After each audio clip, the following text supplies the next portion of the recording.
네, 안녕하세요. 오늘 소개해드릴 곳은 여러분들이 가장 궁금해하실 스시야 중 한 곳인 스시 사이토를 소개해드리려고 합니다. 여자친구의 경우에는 이번이 스시 사이토가 처음이라서 내심 어떤 반응을 보일지 기대가 됩니다. 사이토상의 경우에는 지금 스기타상과 더불어 일본 스시 양대 산맥이라고 보시면 됩니다. 미슐랭 10년 연속 3스타, 일본의 맛집 지표인 타베로그의 경우에도 가장 오랫동안 1위를 달성함으로써 일본 스시의 역사를 써내려가고 있는 사이토상의 경우에도 이번 한국 방문 때 처음 사석에서 뵀었는데 엄청 저렇게 평범하시고 장난기 많은 아들 바보시더라고요. 그러나 버럭하시는 모습은 사석에서나 이럴 때나 똑같으시더라고요.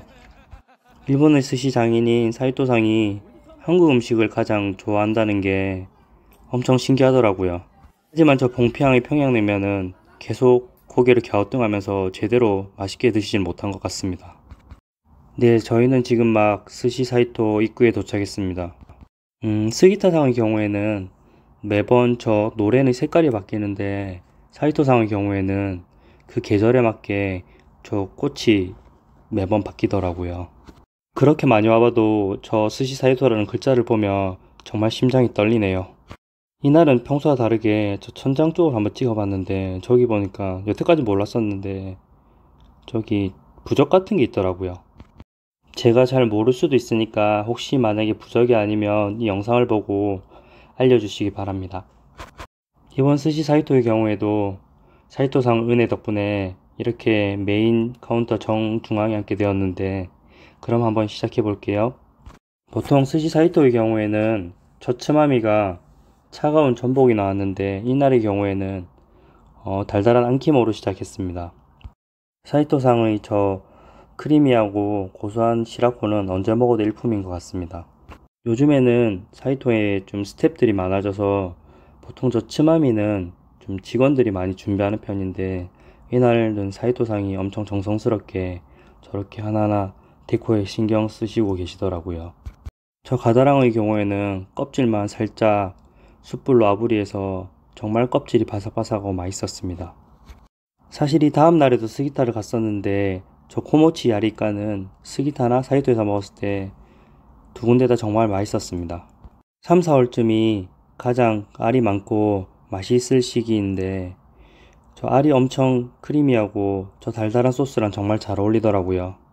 그리고 원래 남이 까주는 게는 다 맛있는데 사이토상이 까주니까 특히 더 맛있는 것 같더라고요.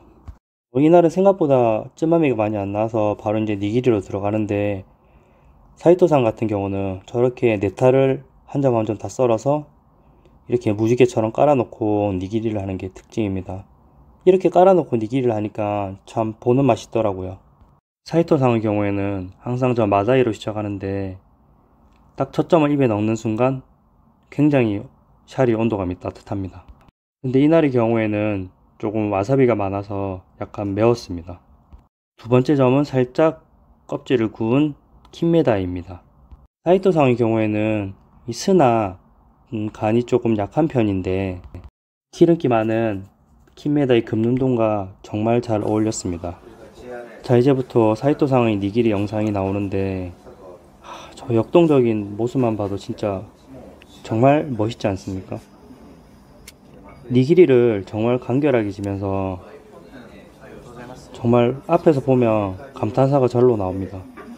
여자친구가 예전에는 아무거나 가리지 않고 다 잘 먹었는데 이제 저렇게 사이토상의 스시를 먹을 때도 음미하면서 먹는 거 보니까 큰일 났습니다. 이제 이카의 경우에는 엄청 쫀득쫀득한 식감이 부드러운 샤리랑 잘 어울리더라고요.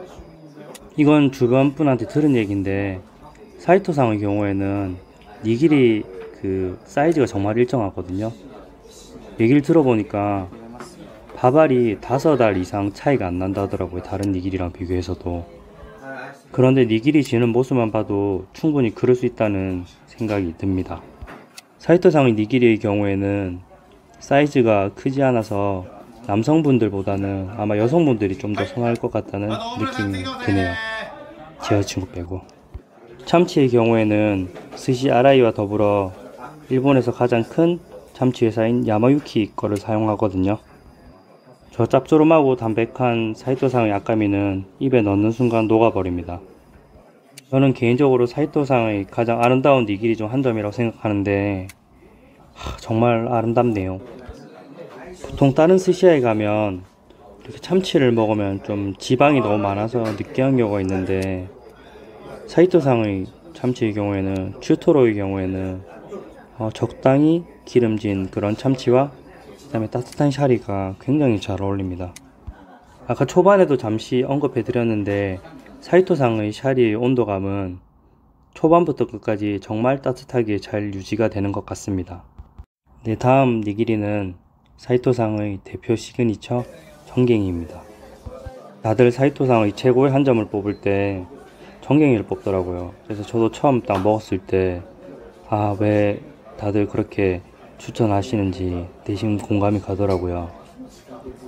입에서 엄청 잘 풀리는 부드러운 샤리와 비린내가 전혀 나지 않는 저 짭조름한 정갱이가 진짜 궁합이 좋더라고요. 먹으면서도 계속 엄지척 했습니다. 나중에 여자친구한테도 물어보니까 저 아지가 제일 맛있었다고 하더라고요. 다음 니기리는 누구나 다 좋아하는 네기도로 테마키입니다. 일본의 경우에는 물론 저 참치도 참치지만 저렇게 이제 간장을 발라서 이제 말아서 이제 주실 때 저 김을 딱 자르는데 저 김 딱 자르는 소리가 정말 듣기 좋더라고요. 아지랑 이 테마키는 추가하고 싶었는데 추가를 못한 게 내심 아쉽더라고요. 제가 시작할 때부터 이거를 좀 설명했어야 되는데, 스시 사이토의 경우에는 사이토상이 처음에 의도를 하고 그렇게 인테리어를 하셨는지 모르겠는데 어떻게 사진을 찍더라도 전부 다 인생샷이더라고요. 정말 사진도 잘 나오고 스시에 집중할 수 있도록 그렇게 분위기를 잘 만든 것 같습니다. 이 쿠르마 에비의 경우에도 내장까지 살려서 엄청 고소하고 담백했습니다. 먹다 보니까 벌써 시간이 엄청 지나갔네요. 진짜 아쉽습니다. 운이야 뭐 돈대로 가니까 스시 사이토의 경우에도 딱히 특별한 건 없는 것 같습니다. 다음 니기리는 고등어 봉초밥인데, 사실 일본에서 고등어 봉초밥이 나오는 데가 그렇게 많지 않거든요. 너무 다시마 향이 강하지도 않고 부드러운 고등어랑 굉장히 잘 어울렸던 것 같습니다. 사실 봉초밥의 경우에는 한국에서도 먹어도 충분히 맛있는 것 같습니다. 네, 이제 마지막 니기리인 아나고인데 사이토상한테 여쭤보니까 아나고의 경우에는 한국산도 많이 쓴다고 하시더라고요. 한국산 붕장어의 경우에는 뼈는 좀 많지만 그래도 부드러워서 굉장히 좋은 퀄리티를 가지고 있다고 그렇게 들었습니다. 이제 후토마키랑 그리고 격국, 마지막으로 장국이 나오면 끝인데, 제가 워낙 많이 먹어서 양이 저한테는 좀 부족했던 부분이 아쉬울 수도 있는데, 근데 사실 이렇게 나오고 국내랑 그렇게 가격 차이가 얼마 안 나거든요. 저 1인당 27,000엔 정도 나왔으니까 가격은 굉장히 합리적이라고 생각합니다. 스시 사이토의 경우에는 거의 100% 소개제이기 때문에 이야기 불가능한 부분이 조금 아쉽긴 하지만, 제 영상을 통해서 조금이나마 이렇게 대리만족을 하셨으면 하는 바람입니다.